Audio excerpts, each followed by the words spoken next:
Hello सभी के लिए नमस्कार। आज हम देख रहे हैं जो आरक्षण के नियमों में बदलाव किया जा रहा है उससे संबंधित नया अपडेट।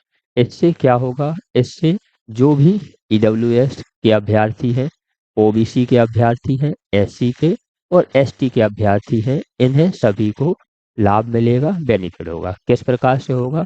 अभी जो आरक्षण का नियम है वह यह है कि कोई भी एक राज्य में निवास करता है और दूसरे राज्य में यदि वह बस जाता है या शादी हो जाती है तो आरक्षण दूसरे राज्य में खत्म हो जाता है।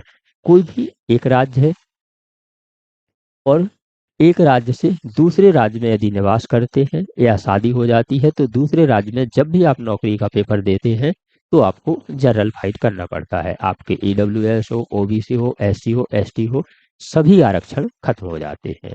तो इससे संबंधित हाई कोर्ट ने क्या कहा है, देखते हैं। यह जो आपकी न्यूज है, दैनिक भास्कर 19 तारीख कल की यह न्यूज है।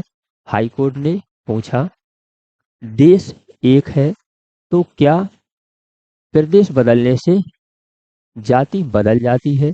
जब देश एक है, देश में निवास की स्वतंत्रता है, एक नागरिक देश का किसी भी देश के स्थान पर किसी भी जगह रह सकता है, कोई से भी राज्य बदल सकता है, तो यह आरक्षण खत्म क्यों हो जाता है?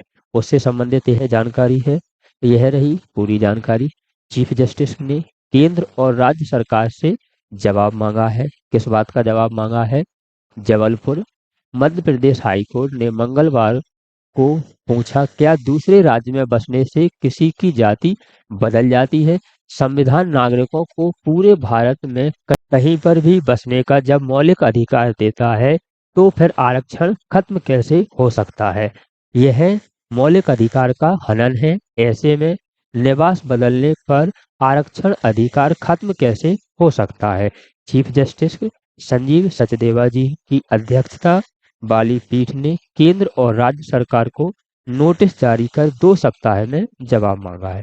इन्होंने 2 सप्ताह में जवाब मांगा है कि आप जवाब दें, जब संविधान में मौलिक अधिकार है कि एक नागरिक देश में कहीं भी बस सकता है, देश के किसी भी कोने में रह सकता है, कहीं पर भी निवास कर सकता है, तो आरक्षण खत्म कैसे हो जाता है?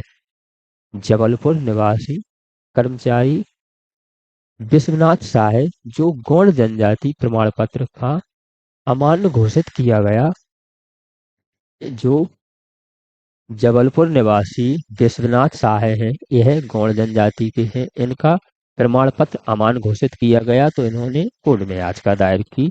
1981 के तत्कालीन कलेक्टर ने उनके माता पिता की जाति के आधार पर प्रमाण पत्र जारी किया था।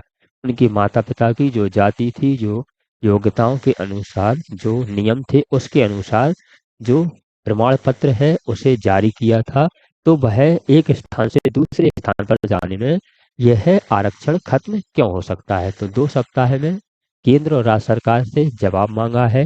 यदि यह नियम लागू होता है, जब आप एक राज्य में वह नियम फॉलो कर रहे हैं और वैसे ही सेम नियम दूसरे राज्य में है, एक राज्य में सेम नियम, वैसे ही सेम नियम दूसरे राज्य में है, तो फिर यदि यह नियम लागू होता है तो ईडब्ल्यूएस हो, आपकी ओबीसी हो, एससी हो या एसटी हो, जिन्हें भी आरक्षण प्राप्त है, इन्हें यह फायदा होगा। यदि एक राज्य से दूसरे राज्य में निवास करते हैं, शादी होती है, तब भी आपको आरक्षण दिया जाएगा।